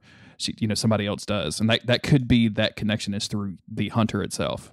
The doll doesn't understand she just says, like, I don't understand what's happened. Like, it's just this feeling comes over her that she's liberated. So, looks like Richard just shut your theory down, Jeremy. Damn. Okay, no, the doll Richie. is Erden. The doll's Erden. That's the answer everyone had. The doll was before Odin. Me, and then I said the doll is something to do with Canis and something to do with Gurman's apprentice. And you were dead wrong yet again. I was completely wrong on all counts. The doll was Erden, and also the doll is every single female character in the game is the doll. Oh, geez. Yeah. Okay, so this really blows apart some lore theories that I've had for a while. The thing is, a lot of people don't notice this, but there's just one accent for the whole of Europe. So every single NPC, female NPC in Bloodborne is voiced by Iveta Mradislova. That's how Frog Nation save money. They just have one woman voicing every single female character in the game. Really clever, if you ask me. Yeah, it's very clever, and I'm too dumb to have noticed this myself. I had to have it explained to me.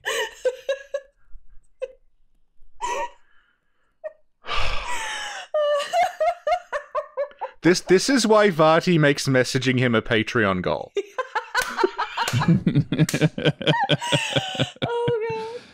I can already see my Patreon numbers going down after this podcast is released, so No one's going to listen to this. Can you really go down from 0? Oh! Ooh. Damn. I'm burnt. I'm roasted. Isn't that a bit of a change from, remember when we did a podcast on your channel and it's like, oh, she did a little burn in the end. That was only the beginning, Jeremy. That was just the beginning. Yeah, you got. I knew I was being too friendly with you by losing 20 minutes of that podcast at the beginning. Yeah, it's like you've been initiated now. Exactly. Yeah. The first meeting with Sin is the initiation, and then if you survive that, it's just a torrent of abuse. Every second she's awake. You know, whether she's just waking up, whether she's at work, on the bus to work, just constant like, shut up. Oh. Okay. So, telling me to go to bed so I'll wake up early so she can yell at me about something else in the morning. I need you to be well rested to take this abuse, Richard. Yeah, that's literally what she says. oh my god. Okay. So, some theories say that the doll has a shard of a soul of Maria. Yeah, like they're connected in some way, but we don't. Like, the doll doesn't even seem to know. But there's also not really the concept of souls. Like, like in Dark Souls, we get the souls of bosses and we go make weapons for that. That doesn't really exist in Bloodborne. Yeah. That makes, like, even less sense to me than, they're... I don't know. It feels like the connecting thing is Durman, and that maybe somehow the killing Maria in the nightmare affects something in the real world having to do with Durman, which therefore affects like whatever spell that he put on her to make her, autonomous. You know what I'm saying? Like, because we just don't have souls as that idea. Like we don't bring a soul to anybody to do anything with. So I don't know. I'm not really feeling that. Well, it's similar to how when you defeat the orphan, like that's what lets Durman sleep. Yeah, so it's exactly. Like the orphan is somehow tormenting Durman. So there's some similar kind of connection between. Well, the doll isn't tormented or anything, but she talks about how it's like she's been released from shackles somehow. Yeah. The frustrating thing is that she doesn't behave any differently after that. That's true. It's not as if, like, defeating Maria makes the doll behave differently. She just says that line and goes back to saying, oh, good hunter. Like, yeah. Mm-hmm. So I guess I'll go back to my original point, which is that it feels more like From Software wanted to imply some sort of connection without ever actually having the answers to back it up. Yeah. Because again, that's way more evocative than, Durman went to Maria and took half her soul and brought it back to the workshop and put it in a dress and then put a robot about it. You know what I'm saying? Like just having the connection implied, I think is more interesting than actually answering it. Yeah, that's true. Like now that you like say it out, it seems a little less dramatic, like whereas if there's really no explanation, it's kind of like it's cooler. Well, like as we were saying in the Doll podcast, it looks like what they were going for was that Durman's apprentice and the woman the doll was based on were two different characters. Right. And then for the DLC, they dovetailed them by saying the doll is based on Durman's apprentice. Which, like, it ties up both those loose ends, but in a way that is a bit weird. Yeah. Yeah. And not particularly satisfying. Yeah. Something that we keep bringing up, because, like, if you're talking about the fine details of the story, right. The thing is that everything in Bloodborne is complicated and interconnected. It's not like you can just take one part and hit delete and then it's gone forever, because all the little dangling threads that used to connect to it will still be there around this kind of absence in the story. around, like I was saying, before we had Maria, you could still tell that just based on like how she acts and how people talk about her and what she looks like and all these little details around the doll, that the doll had something to do with Gurman's apprentice and something to do with Canehurst. And, you know, another one is like Lawrence. You can kind of tell without being told that Lawrence was at some point the bloodletting beast, which is now confirmed through data mining. But they cut that out, but cutting it out didn't remove that strand of the story entirely because all the little dangling threads are still there. So that's the thing. That's why we bring up cut stuff and why we keep running into like, well, in, you know, this thing that was removed, because it's not like it's not like they just like cut it off and like, you know, delete, it's gone, because it's not gone, because all the little things used to connect to it are still in there. So it exists in a sort of weird like liminal space, basically. I just would like to chime in what he said.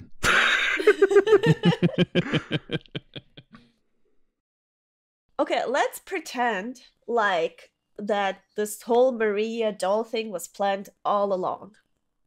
Oh, yeah. Well, we the whole game was planned all along. What happens is Miyazaki has an idea, and then he pushes a button on his magic game machine, and the game comes out the other end. And there's no actual development process. And all those people in the credits are actually just actors that are paid to make it seem like they were developers in a classic Miyazaki troll. So we're in that universe now. Yeah, okay, good. Why did Gurman make the doll? Well, it says that he had curious mania. And like that's really all there is. It just says like Maria looked up to Gurman. Gurman was Maria's mentor, and also Gurman was creepily obsessed with Maria, and she didn't know that. So that's the only thing that you're really told. Like, he was obsessed, so the doll is presumably a product of his obsession, and all those lines related to the doll about how like her clothing has been kept like obsessively clean, and when she sheds the tear heals you because whoever made the doll was seeking out healing and comfort. So it like you just Gurman made the doll because he was obsessed with Maria and he couldn't stand to lose her. But it all comes down to one line on Maria's set. Thank you, Jeremy. Just going a little bit more in depth on that, when Gurman tells you at the beginning of the game that you can use the doll should it please you, the implication there is very gross and bad, but I think most people have come around with like, well, he obviously means for you to level up. But like, I don't know if it was a translation issue or whatever, but it obviously comes out sounding very, very gross. Like, how do you think that fits into that? Like, if the doll is Gurman's obsession, why is he telling this hunter that you can use it should it please you? That's the thing. Like, this is why we keep saying I don't think Maria existed then, because like, it's not even that he says, should it please you, it's that he talks about her like, oh yeah, you can use anything here, even the doll. Like, even the doll, yeah. I don't want to acknowledge this creepy fucking thing that's standing in the corner. Like, he's basically like, you know, I just don't want to think about this thing. If you want, you can talk to her, but I'm going to sit over here. Like, you never see them interact at all. No. Yeah. I think I think he does mean level up. Like, because the way that you level up is... I don't know, man. The way that you level up is you are channeling the blood echoes, which is not normal. If you use the doll, it's a strange experience. Like, we're used to it because we played the game however many times, but if you forget everything, if you forget the previous lot of games with Firekeeper and the Maiden in Black and everything, the notion that there's this, like, creepily submissive woman who stands there and you give her blood, and then she somehow, like, she does something to your body, like, that's disturbing as a concept. So I think he just means that, like, the doll is not a normal thing. And I guess because I've talked to a lot of players who Bloodborne was their first Souls game, and they had that moment of like, how do I level up? Like, I've got all of these things. Like, presumably I'm playing an RPG. How do I play this? So maybe that was just like a really gross way of alerting the player of like, hey, you should probably talk to this doll at some point. Like, that would be something that you should do. It reminds me of in Demon Souls when you level up with the Maiden in Black. The first time you do it, it says like, Do you want to seek soul power from the Maiden in Black? Yes, no. And then it's like, are you sure? Like, it gives you, like, an extra prompt. It's like, are you sure you want... You sure about that? You want this, like, creepy woman whose eyes are sealed shut with wax to, like, reach inside your soul and start messing with you. Like, it's presented as a very unnatural thing. As opposed to the Dark Souls games where the Firekeepers are like, yeah, I'll level you up. I'm here to make you stronger. Yeah. Whereas in Demon Souls and Bloodborne, it's more like you're kind of messing with eldritch powers beyond your understanding when you do this. Mm-hmm. And when do you think Durman created the doll? You find the doll in the workshop, but we know the workshop is sealed off now. So that does give you some indication of time, because the workshop's sealed off. It looks like it's been burned. It has to have been before It has to have been before Maria died, presumably, because her grave is there. It has to have been like after the moon presence was summoned, because it looks like the moon presence creates the hunter's dream based on... Like, it basically looks like no one has been to the old workshop since the moon presence was summoned there, because the cord is still on the altar. So, and the doll is there intact. So it looks like and also that grave is there, and if you accept the grave is Maria's, then it may have been like after Maria died in the research hall. The doll was built in memorial to her at the workshop. So she was built after Maria died? We think. In the Astral Clocktower? Or wherever she died? This is the whole thing about the DLCs, because it's like, it's pretty clear that they wanted Maria to be alive in the waking world, and then they did the Hunter's Nightmare thing, so... yeah, like... I don't know. Jeremy! It looks like... Okay, you get told that the church hunters under Ludwick came after Durman's hunters. Right. So, presumably... Like, we'll say that when Durman's workshop ended, the... Oh, no, that doesn't work at all because of where Ludwick is. We'll say she was made around, like, the... hang on. We can do this. Ludwig's hunters come after Durman's hunters, and Ludwick specifically adapts weapons to fight cleric beasts, and Lawrence is the first cleric beast. Right. And Lawrence is the one who puts Durman in the dream. So the doll, if the doll was made by Durman, has to have been made before Lawrence transformed. But after the death of Maria. Right. Right. Would it have to have been after the death of Maria? Because maybe if you take that's Maria's grave, then it has to... Maria had died when the... No, but maybe he could have had his creepy little workshop while Maria was alive. And then he made the doll for his workshop because he was lonely, and Maria was like, whatever, in the Astral Clocktower. Okay, but if the doll is brought to life with part of Maria's consciousness, then she must already have been in the Hunter's Nightmare for that to have animated the doll. That's why it has to have happened any time before Lawrence disappears. Like, that has to be the latest point. Because Durman still talks about Lawrence as though Lawrence is coming back. So the doll has to have been made before Lawrence vanishes. And the doll, you mentioned that the doll was brought to life when the moon presence was summoned. That kind of looks like what... Yeah, I think that's what happened. The doll, when the hunter's dream is created by the moon presence, that's what brings the doll to life. Yeah. But the actual whittling of the doll could have happened whenever. Yeah. So why did you make it so complicated, Richard? Because I was trying to figure out when it was made up on the fly. You can edit this out. In fact, I implore you to edit this out. This is staying in. All right. The podcast is just going to be the worst part. Jeremy, what do you think? Yep.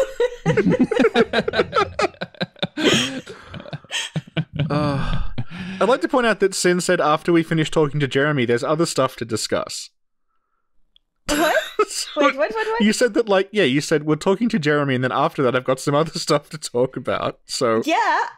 yeah, so I'm going to be here until, like, the sun's up. That's all on you, dude. That's all on you. It's Yeah. fine. It's fine. These are the decisions you've made with your life. Yeah. Congratulations. I need to reconsider my life choices. And you wouldn't have been here, Richard, if you didn't answer that one Reddit message. Yeah, if I hadn't answered the one Reddit message from you, none of this would have happened. None of it. It's my own personal fishing Hamlet.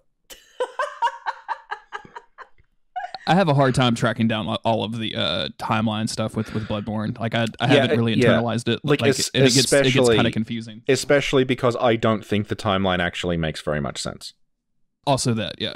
Because like it comes across like, and we know this now from looking at all these different drafts of the story, that they started with one idea and then they would change a little bit of it. And then they would go back and change another little bit of it and another little bit of it. And by this process, it evolved through a process of constant iteration on like one or two ideas at a time, leading to a story that like it holds together because thematically everything is consistent. Like every version of that story has been about eldritch blood and a church that is using the blood on people, trying to commune with great ones, and it's causing people to transform into beasts. And there was all this stuff about using eyes to like see beyond reality and everything. That's always been there, but the actual mechanics of the story and who did what keep changing from version to version to version.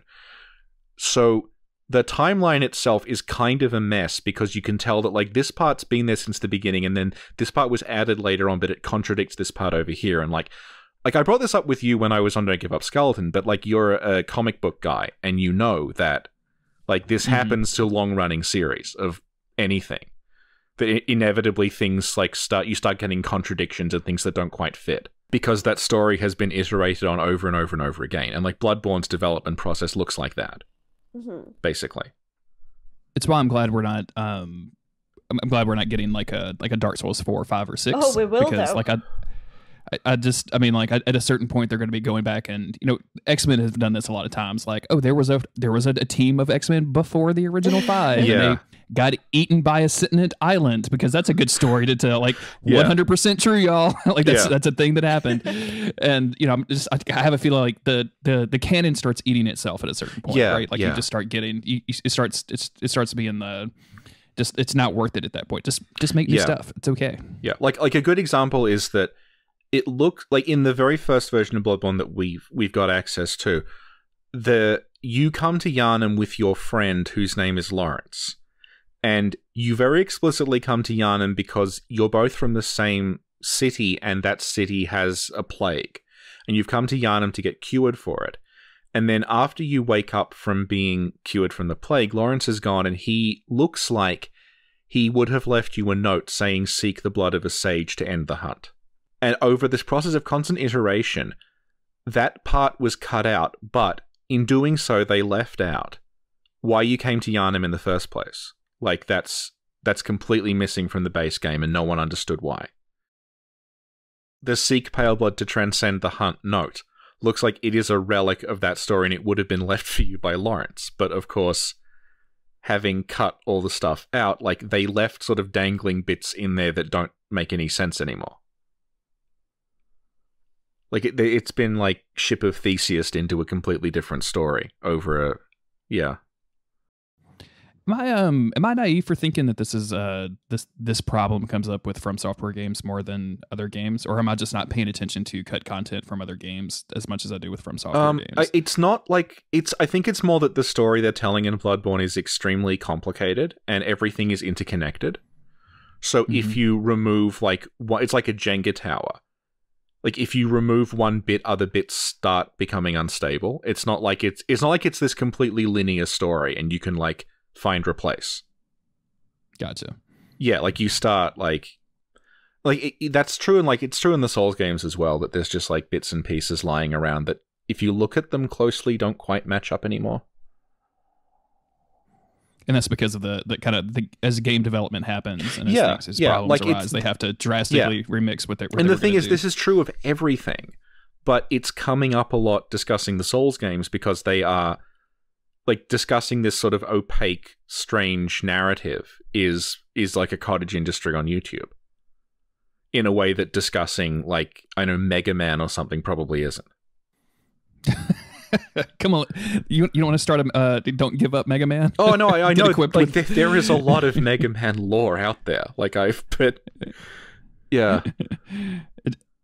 I think it's probably just it's a combination of like the popularity of the stories in these games, and then also the popularity of the games in general, and like how much meat is actually on that bone that you can get off that's meaningful. Like Sinclair and I were talking about like the way that Star Wars is kind of doing a similar thing, where like there's these new Star Wars movies that are coming out, and they are kind of like either they're like addressing stuff that happened in the previous films in a way that is sort of recontextualizing stuff, and like it's clearly stuff that wasn't planned at the time, basically. Like, and even like George Lucas did that with his prequel trilogy. Like, it does a bunch of stuff. It's like that doesn't make sense in light of something from 30 years previously, but that's just how it is. Yeah.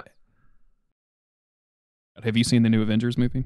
No, I haven't seen any of the MCU things for any of them. Okay. Oh no, I saw the beginning of it, and then I'm like, I can't afford to keep track of all of this. I can't keep seeing these like 2-hour movies. Like I've got stuff to do, and I'll sit down one day and watch them all.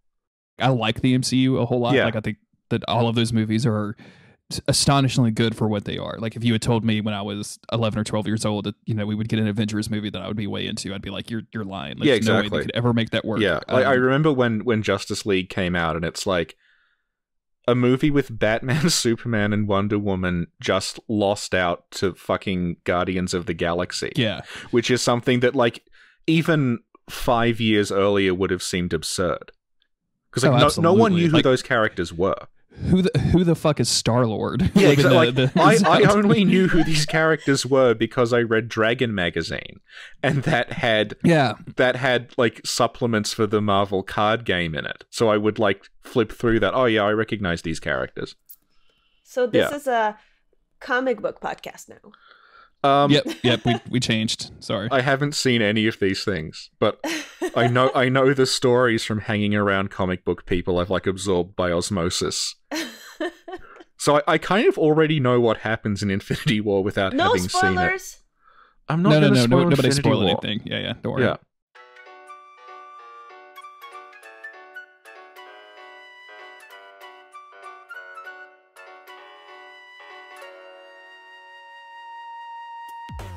Hey, Sin, I'm gonna have to go in a couple of minutes. So if we could wrap up, I would appreciate it. Perfect. Okay. Sorry. I don't mean to cut it short or anything. Oh yeah, it's only 3 hours. It's 2.5 hours.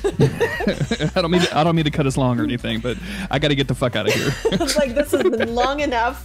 I'm going and never coming back. You were very nice people, but you were not making chili and watching movies with my wife. So that's what I want to go do. Well, thank you so much for coming, Jeremy. This was awesome. Thank you. Yeah. This has been a blast. Thank you guys for having me. This has been I like the two of you, and I'm glad I got the opportunity to talk to you again. So, yay. Okay, well, again, thank you so much. And you're going to be back. Whether you like it or not. You just announce these things.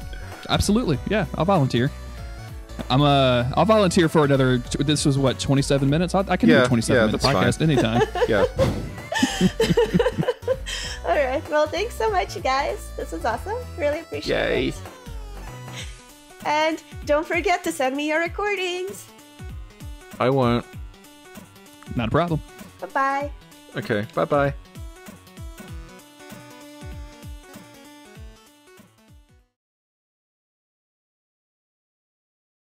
Wait, okay, that's the end of it. Okay, cool. The endings are always awkward, and this will most likely not be the ending. This is why there's a lot of them end with me talking and then just fading out. Yeah. Or just some like completely random ending, yeah. I do that on my Supernatural podcast because my co-host is really big into Dragon Ball Z. Yeah. So occasionally I'll ask him a Dragon Ball Z question, and he'll like go into it for a while, and I'll just fade his voice out and play music over it, and then come back into us talking. So. Oh. Well, you guys have a wonderful Sunday. Oh, you too, man. Yeah. so much. And or Richard, you have a wonderful like 2019 or whatever it is over there. So. 1:40 a.m. Monday morning.